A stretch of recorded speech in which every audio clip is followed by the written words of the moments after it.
For years, I killed myself working 2 jobs, sacrificing everything to pay for my daughter's dream wedding in Houston. Then her grandfather stood up at the reception and made a toast that destroyed my world. One DNA test later, I discovered I'd been living the biggest lie of my life. My wife, my brother, half the family, they all knew. Now they're about to learn what happens when you betray a Texas man who's got nothing left to lose. My name is Elias Thorne. I'm 47 years old, and I live in Houston, Texas. For the past 4 years, I've been working double shifts at the oil refinery and picking up weekend construction gigs to save every penny I could. Not for myself, mind you. Every aching muscle, every missed dinner, every exhausted night was for Anya, my 24-year-old daughter. She'd always dreamed of a fairy tale wedding, and I was determined to give it to her. Anya is everything to me. Smart as a whip, beautiful inside and out with a laugh that could light up the darkest room. When she got engaged to Julian Bell last year, I knew I had to make their wedding perfect.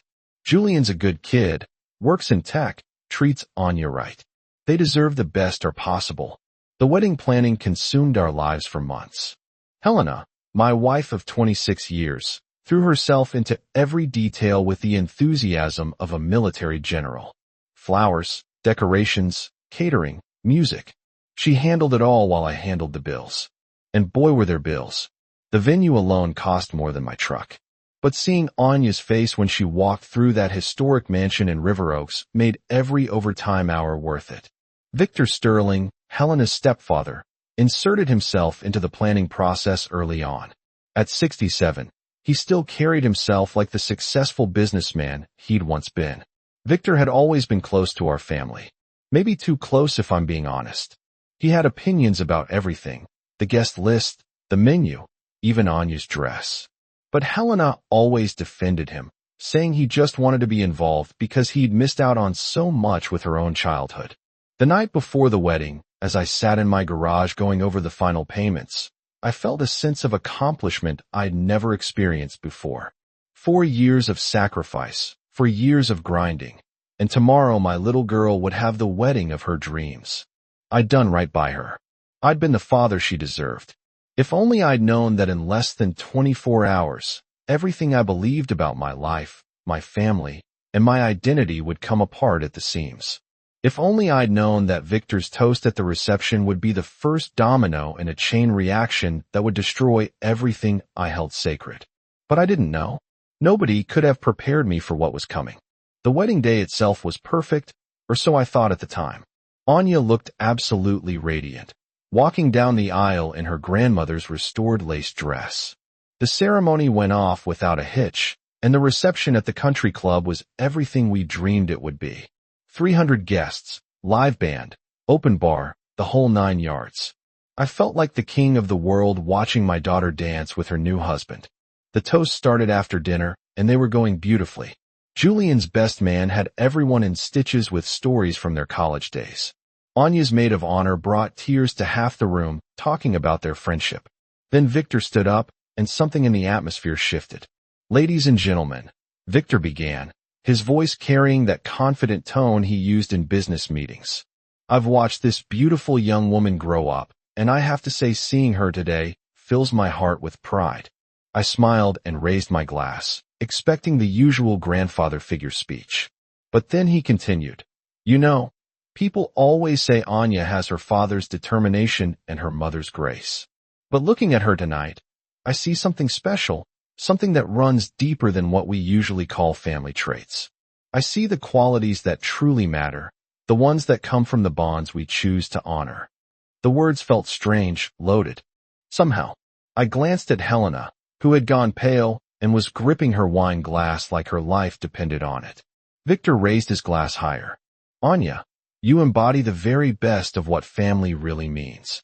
Not just the name you carry, but the love that shaped you, the guidance that formed you, and yes, the blood that flows through your veins. You are everything I hoped you would become." The room erupted in applause, but I felt like I'd been sucker punched. The blood that flows through your veins. What the hell was that supposed to mean? I looked around and noticed several guests exchanging glances, their expressions unreadable, but somehow knowing. Helena excused herself immediately after Victor's toast, claiming she needed some air. I found her outside by the fountain, pacing back and forth like a caged animal. What was that about? I asked her directly. What was what about? Helena replied, not meeting my eyes. Victor's speech. That comment about blood. You look like you'd seen a ghost. Helena forced a laugh. You're reading too much into it, Elias. Victor gets emotional at family events. You know how he is. But I didn't know how Victor was. And that wasn't an emotion I'd heard in his voice. That was something else entirely. Something that made my stomach turn and my mind raced with possibilities I didn't want to consider. The rest of the reception passed in a blur. I went through the motions. Cutting cake. More dancing. Saying goodbye to guests. But Victor's words kept echoing in my head. The more I thought about them, the more wrong they seemed. And the more I watched Helena's behavior, the more convinced I became that she was hiding something. That night, after we got home and Anya and Julian had left for their honeymoon, I sat in my recliner staring at the wall. For years of working myself to the bone, for years of sacrifice and planning, all for a day that should have been pure joy. Instead, I felt like I'd been played for a fool. Something was very wrong with my family, and I was going to find out what. The next morning, I woke up with a splitting headache and a determination that felt like steel in my gut. Helena was already up bustling around the kitchen making coffee like it was any other Sunday. But it wasn't any other Sunday, and I wasn't about to pretend otherwise. We need to talk, I said, leaning against the door frame. Helena glanced up from the coffee maker. About what? About Victor's toast? About your reaction? About whatever the hell is going on that you don't want me to know about. She sighed and poured herself a cup, not offering me one. Elias, you're making something out of nothing. Victor was just being emotional. Bull, I said flatly. I've known that man for over 20 years, and I've never seen him act like that, and I've definitely never seen you react the way you did. Helena's hand trembled slightly as she lifted her cup. I don't know what you want me to say. I want you to tell me the truth. I stepped into the kitchen, my voice firm but controlled. What did Victor mean about Anya's blood? Why did you look like you'd seen a ghost? She turned away from me, staring out the window at her backyard. You're paranoid, Elias. The stress of the wedding, all that overtime you've been working, it's getting to you. That's when I knew for certain she was lying. The old Helena would have met my concerns head on, would have talked through whatever was bothering me. This defensive, evasive woman wasn't my wife. Or at least not the version of her I thought I knew. Fine, I said, my voice deadly calm. If you won't tell me, I'll find out myself. I walked out of that kitchen with my mind made up.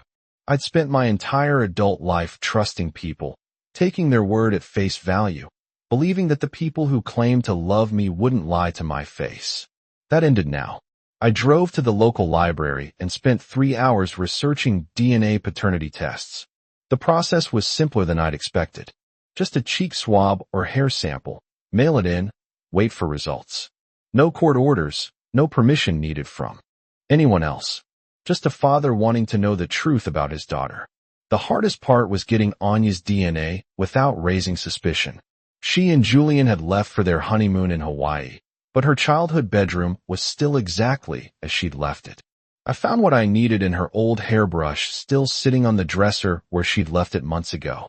As I carefully collected those strands of blonde hair, I felt like I was betraying her somehow. But I had to know.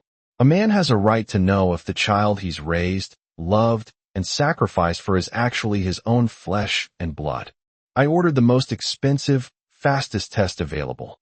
Rush processing, guaranteed results in 72 hours.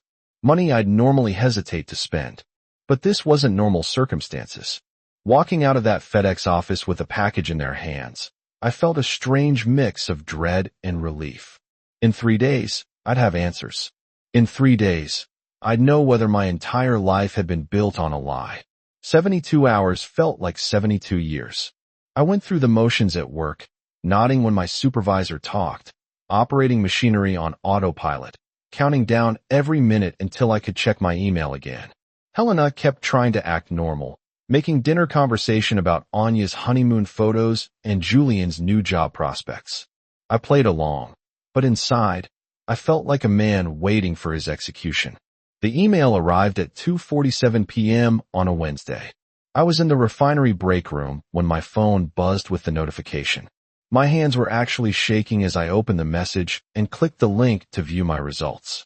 Probability of paternity 0%. I stared at those numbers until they burned into my retinas. 0%. Not 5%. Not 15%. Not even 50%. 0. Anya wasn't my daughter. The girl I'd raised from a baby, worked 2 jobs to support, walked down the aisle just 4 days ago. She wasn't mine. I sat in that break room for 20 minutes, just breathing. Other guys came and went. Probably thought I was having a heart attack or something. Hell, maybe I was. My chest felt tight enough. But then something else kicked in. Not grief, not despair. Pure burning rage. I've been played. For 24 years, I've been the fool in someone else's game. For years of working myself into the ground for a wedding. Thousands of dollars for a celebration of a lie.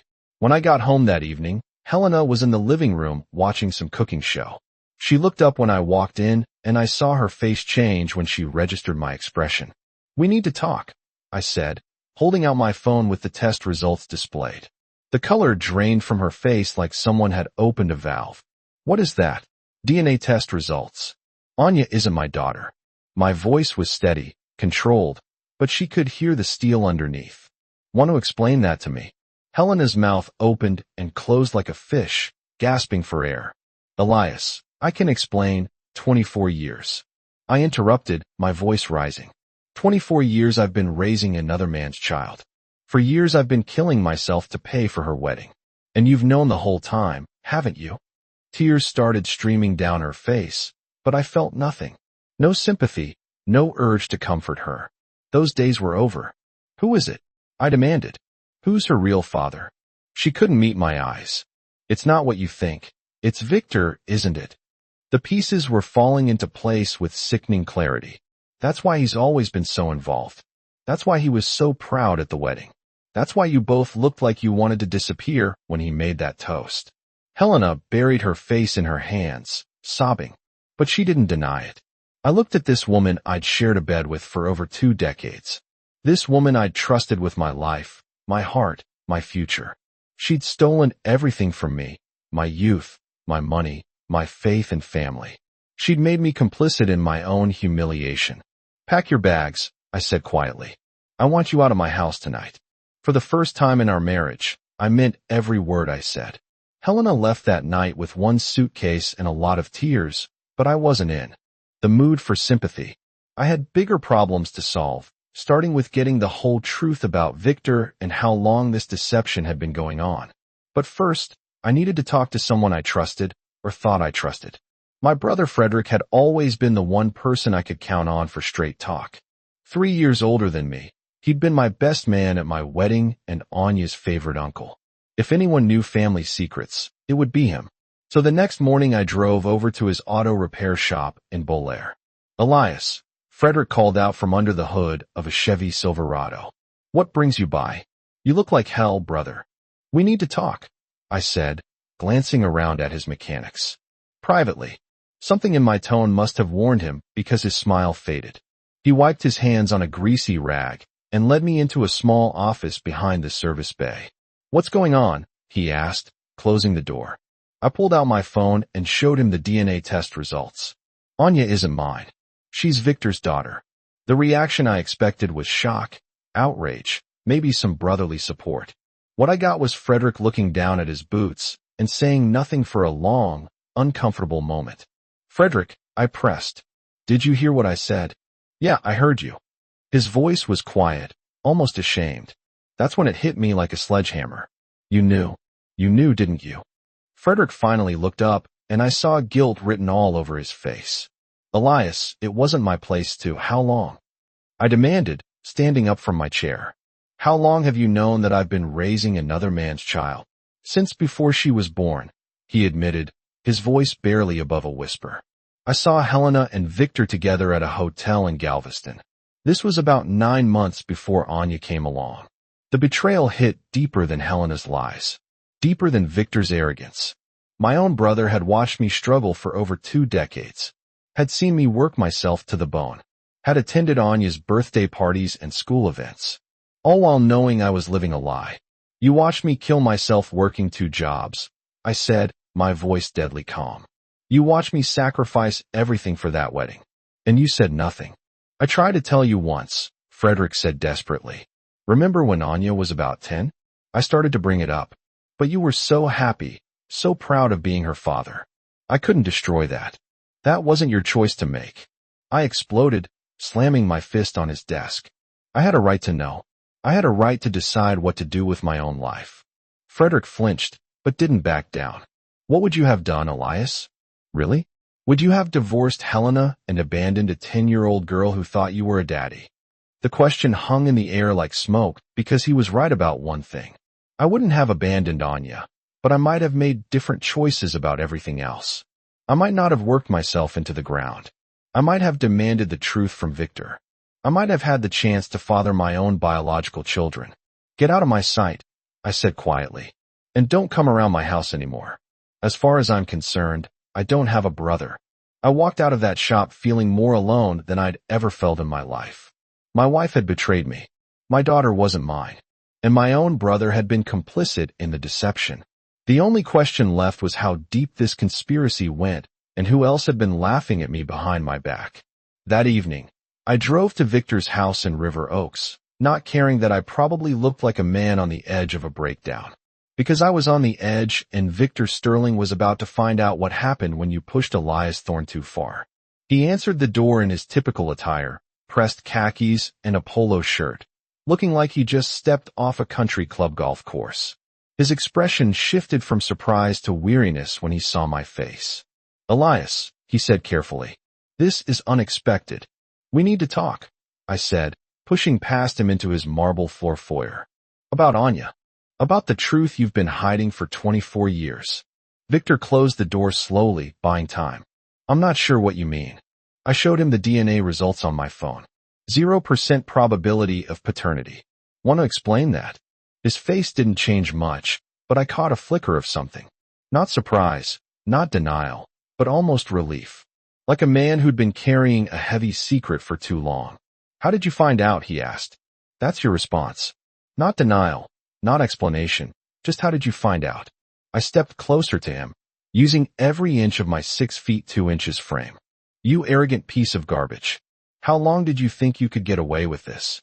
Victor straightened his shoulders, showing that businessman backbone I'd once respected. I never meant for it to happen, Elias. Helena and I. We had history before she met you. History. I interrupted. She was your stepdaughter. You were married to her mother when Anya was conceived. It was complicated, Victor said, but his voice lacked conviction. These things happen. These things happen. I repeated, my voice rising. You stole my life, Victor. 24 years of my life. For years of killing myself to pay for that wedding. And you have the nerve to say these things happened. For the first time, Victor looked genuinely uncomfortable. The wedding was beautiful. Anya looked radiant. You gave her a perfect day. I gave your daughter a perfect day. I corrected. With my money, my sacrifice, my blood, sweat, and tears. While you sat there making your little speeches about blood and family bonds, knowing the whole time you were talking about your blood and your family bond. Victor's mask finally slipped, and I saw the man underneath. Not the respected businessman, not the caring grandfather figure, but a selfish predator who'd built his happiness on other people's pain. What do you want, Elias? He asked. Money? Some kind of arrangement? We can work something out. I grabbed him by the shirt front and slammed him against his own front door. What I want is 24 years of my life back. What I want is to never have met you or your lying stepdaughter. Since I can't have either of those things, I'll settle for making sure everyone in this city knows exactly who Victor Sterling really is. His eyes widened with genuine fear for the first time. You wouldn't. Think about Anya. About her reputation. Anya is going to learn the truth one way or another, I said, releasing him with a shove. The question is whether she hears it from me or reads about it in the newspaper when I'm done destroying you. I walked out of that house with a plan forming in my mind. Victor Sterling thought he was untouchable, thought his money and connections could protect him from consequences. He was about to learn how wrong he was. The next morning, I woke up with crystal clear focus. Victor Sterling had built his reputation on being a respected businessman and community leader. Time to show Houston exactly what kind of man he really was. But I needed more than just my word against his. I needed evidence that would bury him so deep he'd never crawl out. I started by hiring a private investigator named Marcus Cole, a former Houston police detective who specialized in corporate fraud and personal scandals. His office was in a strip mall near the Galleria. Nothing fancy, but his reputation was solid gold. I need everything you can find on Victor Sterling, I told him, sliding a retainer check across his desk. Financial records, business dealings, personal relationships, everything. Marcus studied the DNA test results I brought him. This is about paternity fraud. This is about a man who's been playing games with my life for over 20 years.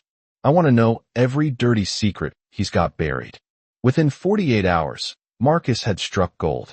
Victor's construction company had been overcharging the city on municipal contracts for years, padding estimates, and using substandard materials. There were also irregularities in his tax filings, offshore accounts in the Caymans that weren't being reported to the IRS. Your friend's got his hands in a lot of cookie jars, Marcus said, spreading the documents across his desk.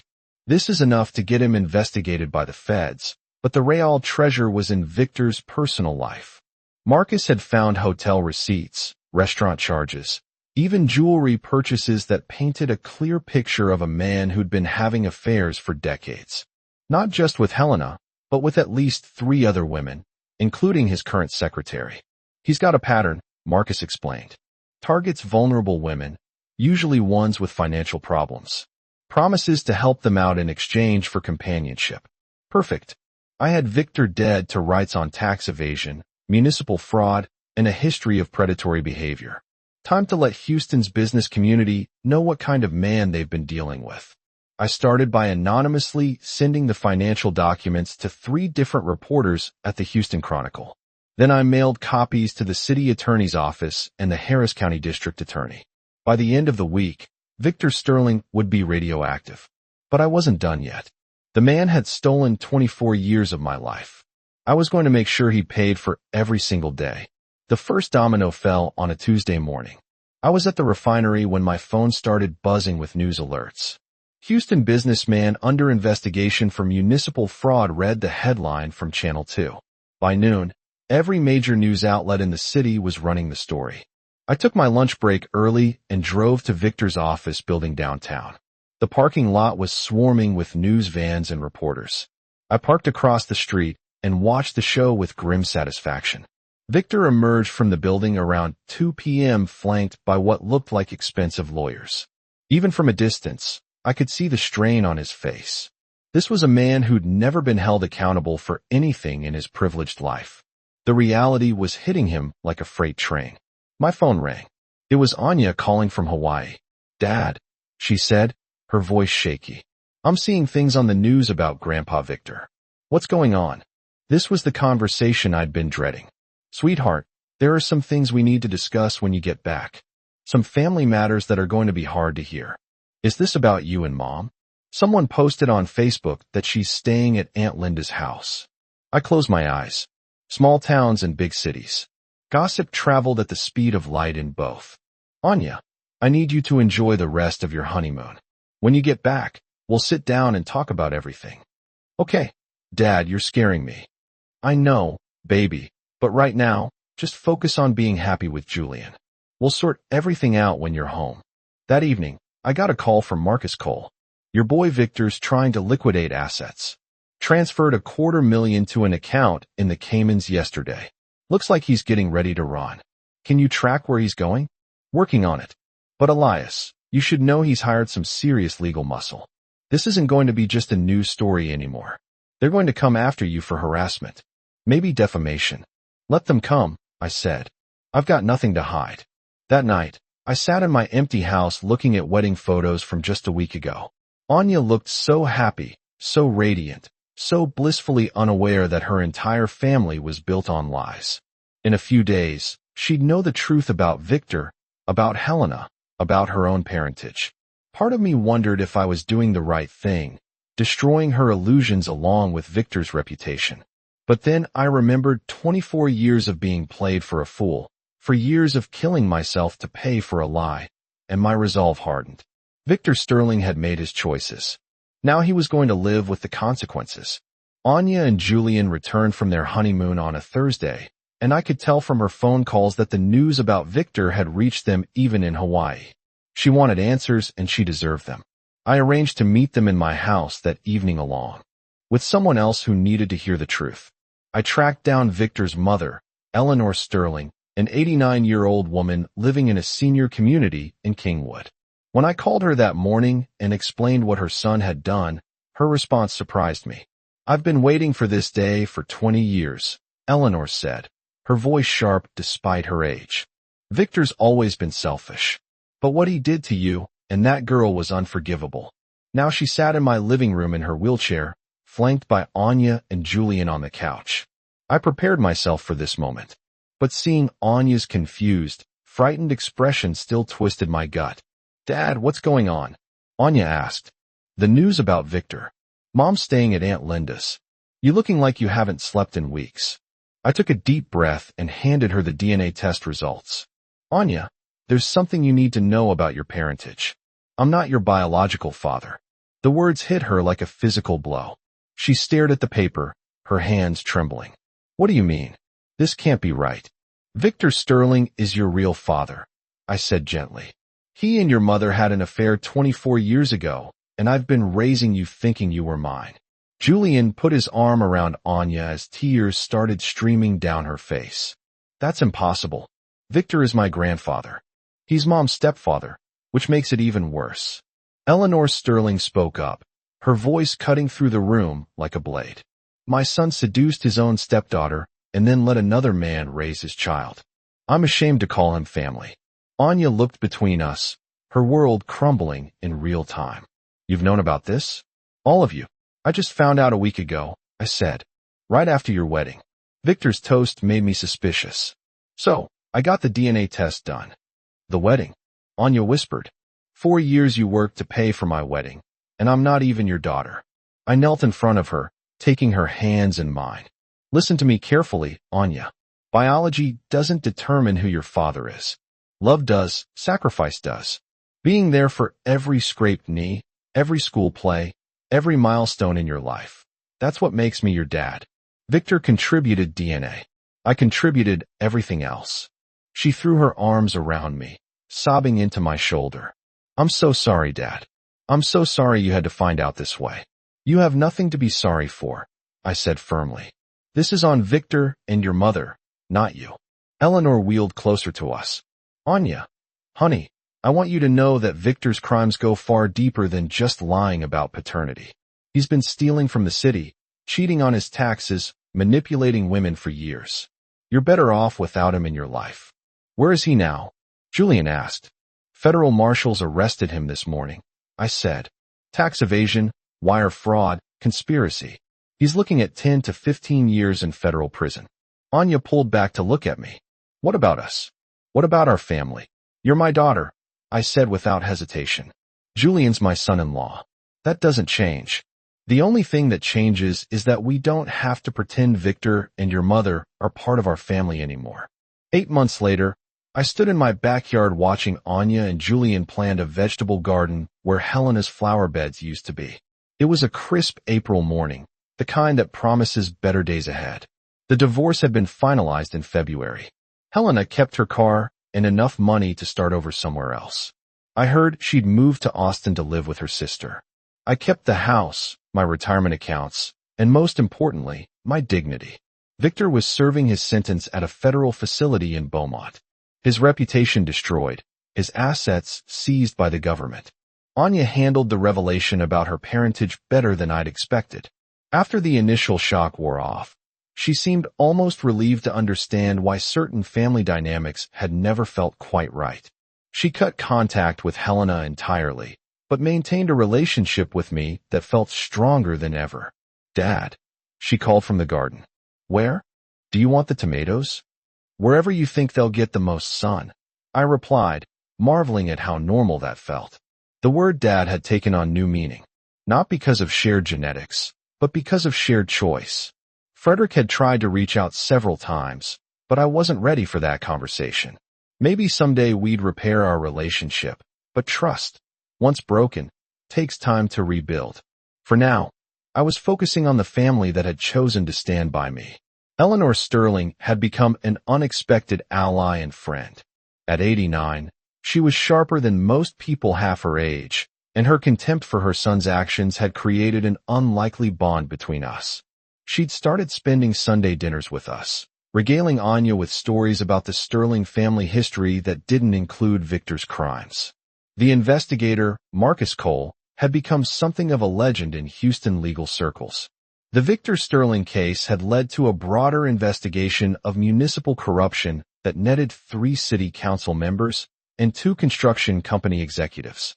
Marcus's phone was ringing constantly with new clients. As for me, I'd gone back to working just one job. Turned out when you're not supporting a lying wife and funding elaborate deceptions, you don't need quite as much money.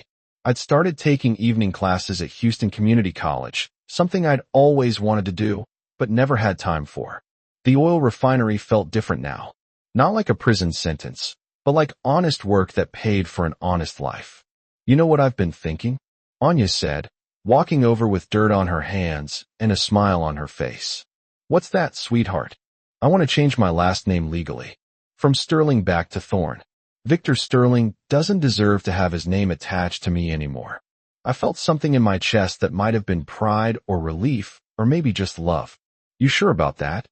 I've never been more sure of anything in my life. You're my real father, and I want the world to know it.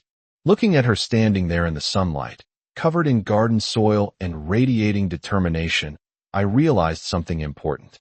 Sometimes the worst betrayal can lead to the most honest truth. Victor and Helena had stolen years from me, but they had also given me something invaluable. Absolute clarity about what really matters. Family isn't about blood. It's about choice, commitment, and love that survives even when the foundation shakes.